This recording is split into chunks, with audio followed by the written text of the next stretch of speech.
Assalamualaikum warahmatullahi wabarakatuh. Selamat pagi, pagi, pagi. Apa kabar semuanya?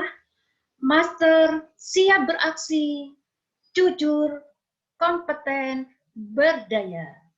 Bapak Ibu sekalian yang saya banggakan, kali ini kita sharing tentang korupsi. Bagaimana kabar Bapak Ibu semuanya, guru-guru PAUD yang ada di sini? Semoga selalu sehat walafiat dan selalu dalam lindungan Allah Subhanahu wa taala. Kalau kita selalu membangun energi positif, pastinya akan kita mempunyai aura positif. Ayo kita tanamkan positif thinking, berpikir positif. Nah, Bapak Ibu, agar supaya kita berpikir positif, maka kita harus mengetahui diri sendiri dulu, koreksi diri sendiri. Apakah kita itu sudah bersih dari korupsi? Nah, untuk lebih jelasnya nanti kita dalami bareng-bareng, kita sharing di sini. Namun sebelumnya Bapak Ibu perkenalkan dulu.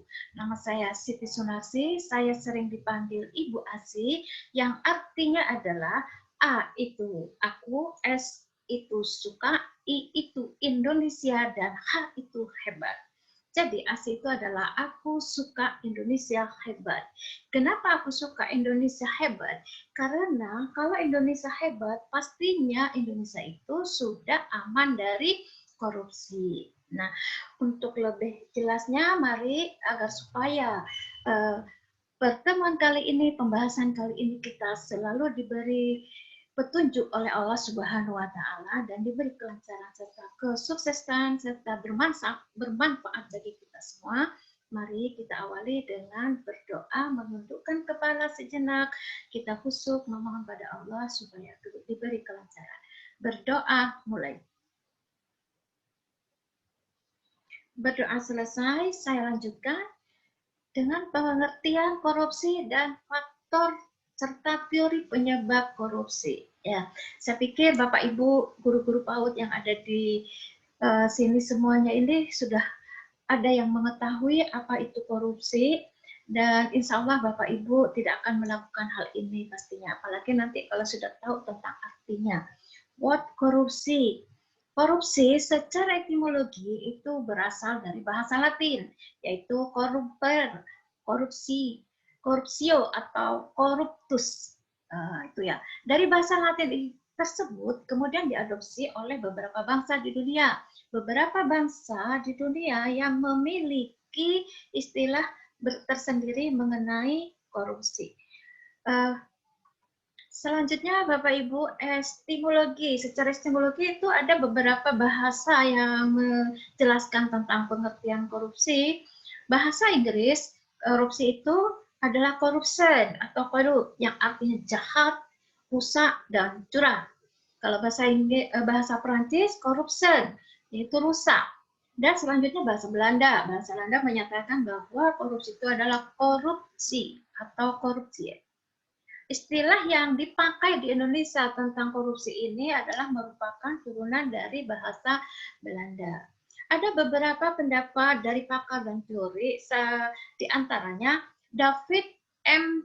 Chalmers mengartikan bahwa korupsi itu adalah tindakan-tindakan manipulasi dan keputusan mengenai keuangan yang membahayakan ekonomi. Jadi membohongi seseorang, membohongi orang lain, memanipulasi. Menurut J.J. Centuria, korupsi itu penyalahgunaan kekuasaan pemerintahan untuk keuntungan pribadi. Nah, karena berkuasa sehingga mencari keuntungan pribadi. Dari Syed Hussein Alatas, beliau menyampaikan bahwa korupsi itu tindakan yang meliputi penyuap atau beli-beli, pemerasan, extortion, dan nepotisme. Kemudian Bapak Ibu, selanjutnya kita sudah paham tentang itu korupsi apa yang sebenarnya, yang pasti itu adalah korupsi itu kotor dan jelek dan jahat. Ya, nah mengapa terjadi korupsi itu yang perlu kita pikirkan. sangat miris sekali kalau korupsi di Indonesia itu semakin lama semakin bertambah. Untuk itu kita perlu tahu sebagai guru-guru PAUD kenapa kok sampai terjadi korupsi. Karena guru PAUD itu adalah ujung tombak pendidikan yang mana nantinya murid-murid kita, anak-anak PAUD, anak usia dini ini adalah ditanamkan supaya tidak ada mindset di jiwa mereka itu untuk melakukan korupsi. Makanya sejak dini kita harus mengupayakan agar supaya anak-anak kita dibawa ke anti korupsi. Ya, Bapak Ibu. Nah, mengapa terjadi korupsi itu sebetulnya ada pendorong.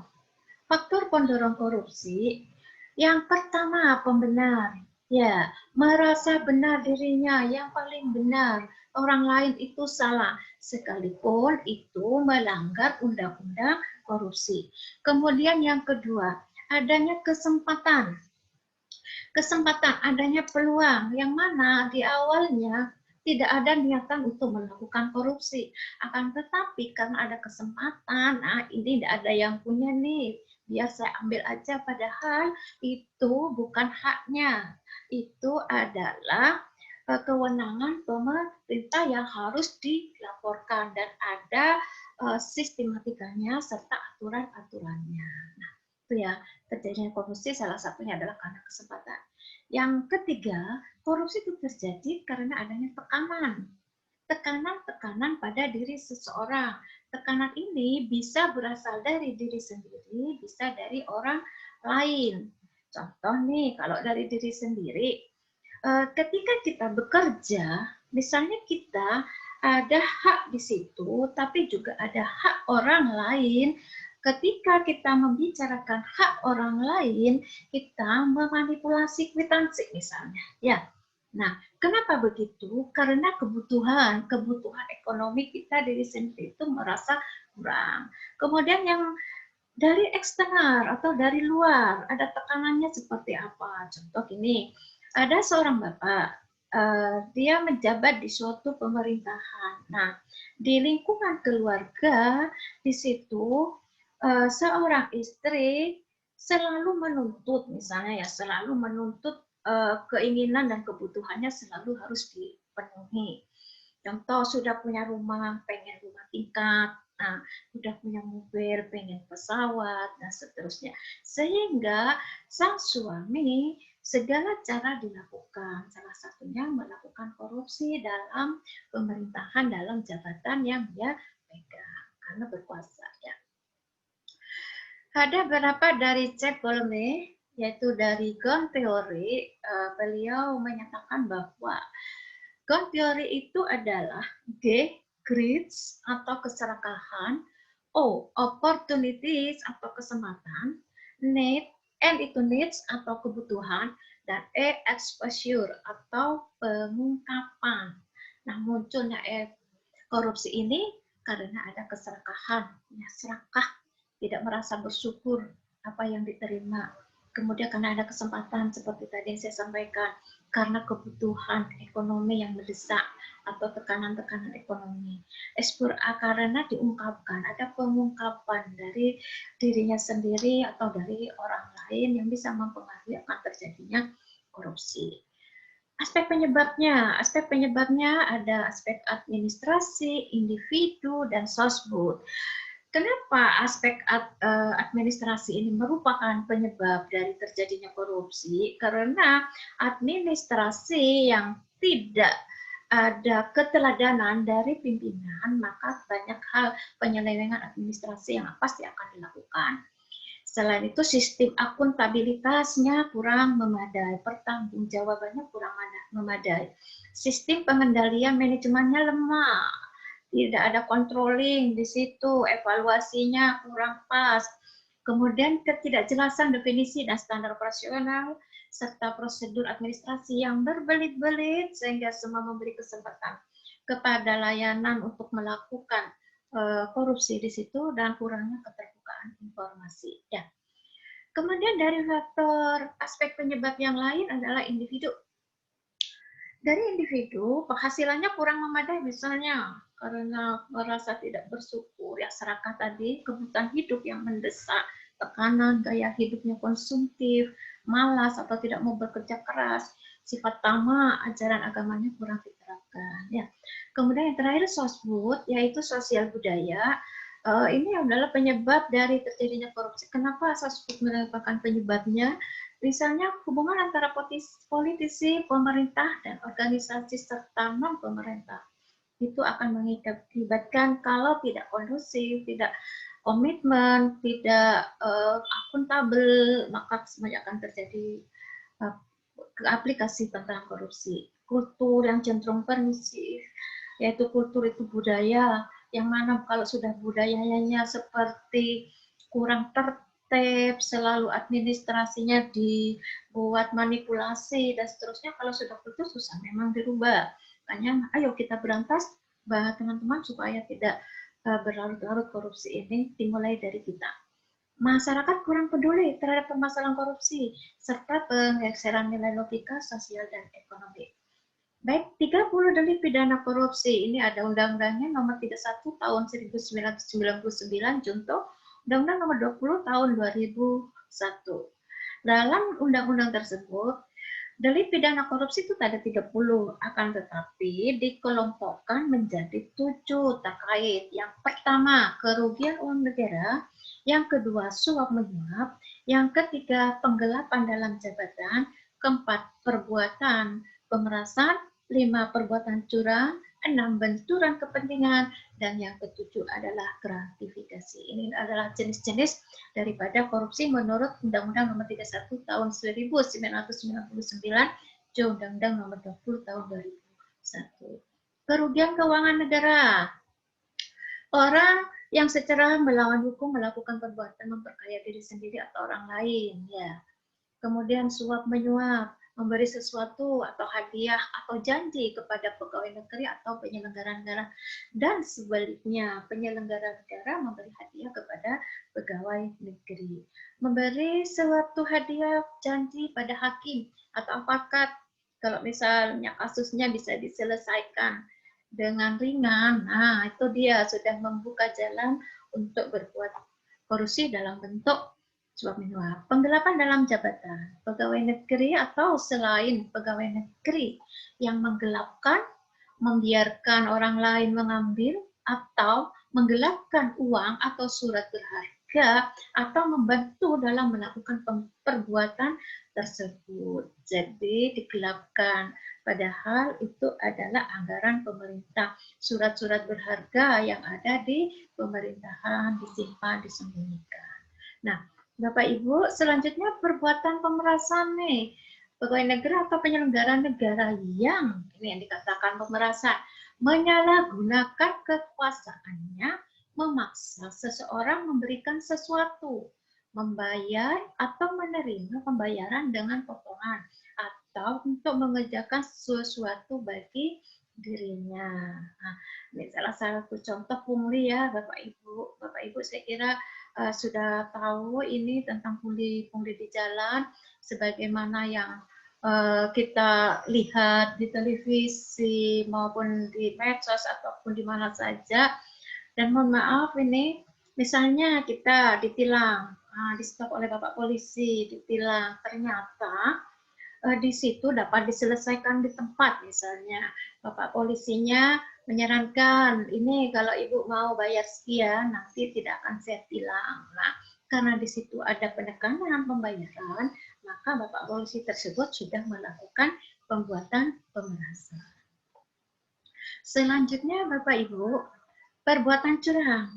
Apa sih perbuatan curang? Contoh gini, pemborong, ahli bangunan, atau penjual bahan bangunan melakukan perbuatan curang. Ya, misalnya kita mau bangun, pemerintah mau membangun jembatan, misalnya mau membangun jembatan.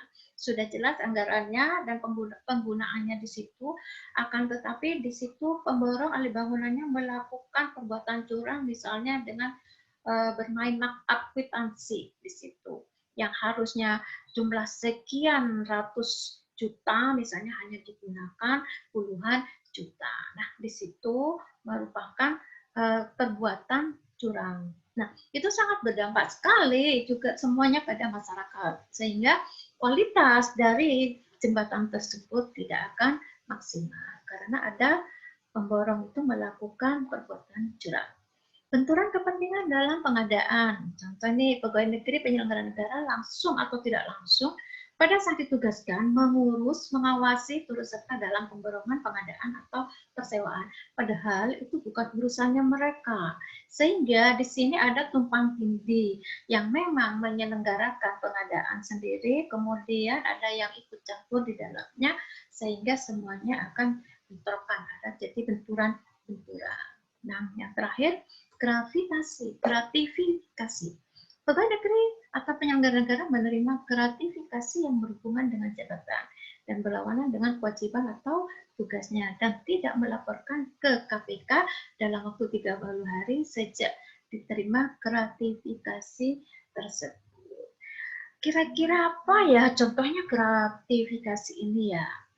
Nah, kalau kita buat contoh, misalnya ada seorang pegawai negeri yang mau naik jabatan nih, supaya semuanya urusannya menjadi lancar, naik jabatan, dan bisa lulus untuk masuk ke jabatan yang lebih tinggi, sekalipun dengan hasil uji kompetensinya rendah, maka menghalalkan segala cara, misalnya memberikan hadiah, ya, memberikan sesuatu pada seseorang atau menerima orang itu hadiah-hadiah tersebut sehingga menjadi lulus jabatannya. Itu ya gratifikasi, semoga kita dijauhkan.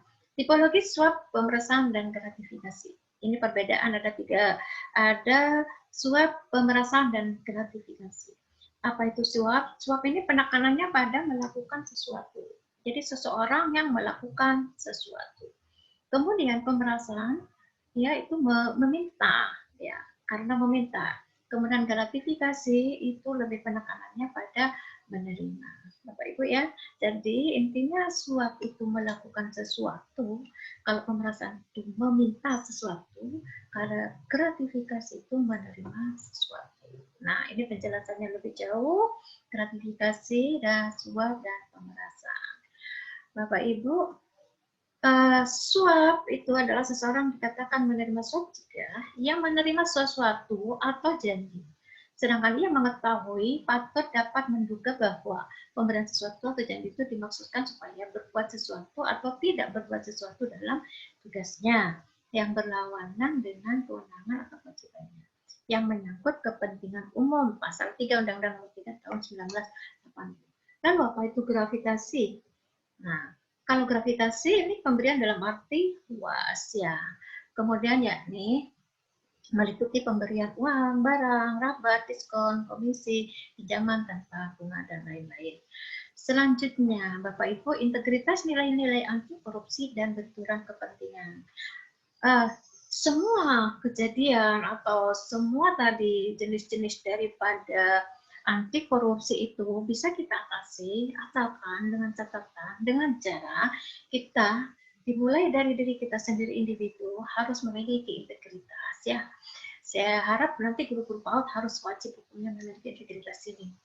Bertindak secara konsisten antara apa yang dikatakan dengan tingkah lakunya sesuai dengan nilai kode etik di tempatnya, nilai masyarakat, norma, dan nilai pribadi. Kata kuncinya ini adalah kalau kita mau tahu tentang bahasa-bahasa keren ya, di situ integritas ini identik dengan jangan ada dusta di antara semuanya harus sesuai antara pembicaraan, isi hati maupun dengan tingkah laku. Integritas itu memiliki nilai-nilai yang termaktub dalam nilai-nilai anti korupsi. Nilai anti korupsi ada 9, 3 yang pertama jujur, ya, disiplin, tanggung jawab. 3 yang kedua yaitu sikap, adil, berani, peduli. 3 yang ketiga adalah etos kerja, kerja keras, sederhana, dan mandiri. Selanjutnya benturan kepentingan. Pegawai negeri, penyelenggara negara langsung atau tidak langsung pada saat ditugaskan mengurus atau mengawasi. Apa saja kira-kira bentuk kebenturan kepentingan? penerimaan gratifikasi atau pemberian penerimaan hadiah atas sesuatu keputusan jabatan, penggunaan aset jabatan, misalnya menggunakan mobil-mobil dinas untuk kepentingan pribadi atau golongan, penggunaan informasi jabatan, proses pengawasan yang tidak mengikuti prosedur, penyalahgunaan kewenangan dalam jabatan, perangkapan jabatan di beberapa instansi yang memiliki hubungan langsung atau tidak langsung, dan pemberian akses khusus kepada pihak tertentu oleh penyelenggara negara tanpa mengikuti prosedur yang seharusnya. Yuk kita bersama-sama stop KKN, kolusi, korupsi, dan nepotisme. Ya, ayo teman-teman semuanya yang ada di sini, apa yang bisa Anda lakukan kalau saya ingin melakukan koreksi diri saya, terutama dalam pekerjaan tugas di pemerintahan sehari-harinya. Saya akan berusaha tidak terlambat masuk kantor, karena kalau terlambat masuk kantor tanpa ada keterangan yang jelas, itu sudah melakukan korupsi. Korupsi apa itu? Itu korupsi waktu, karena di situ kaitannya dengan hak yang kita terima. Dan saya berusaha untuk tidak selalu pulang di awal sebelum waktunya pulang. Dan kalau itu pun terjadi, harus ada alasan yang jelas, karena biar bagaimanapun kalau pulang belum waktunya, kita juga melakukan korupsi pada tugas-tugas kita. Ya, kemudian yang ketiga, saya kepinginnya akan melakukan pekerjaan tugas saya itu sesuai dengan standar waktu yang telah ditetapkan. Jadi punya rasa tanggung jawab. Ayo teman-teman semuanya, kira-kira guru-guru yang ada di sini apa yang bisa dilakukan? Silakan, Anda sudah mulai belajar mengkonsep pada diri sendiri agar supaya terhindar dari korupsi. Ya. Baik, Bapak Ibu, demikianlah yang dapat saya sampaikan. Semoga materi kali ini bermanfaat buat Bapak Ibu semuanya, yang terutama Bapak Ibu telah memahami apa itu korupsi dan telah memahami mengapa terjadi korupsi, juga memahami tentang jenis-jenis korupsi serta dapat mengimplementasikan di pekerjaan sehari-hari supaya terhindar dari korupsi. Ya, Bapak Ibu, demikianlah semoga kita semuanya selalu dalam lindungan Allah Subhanahu wa Ta'ala. Baik, Master siap beraksi, jujur, kompeten, berdaya. Assalamualaikum warahmatullahi wabarakatuh.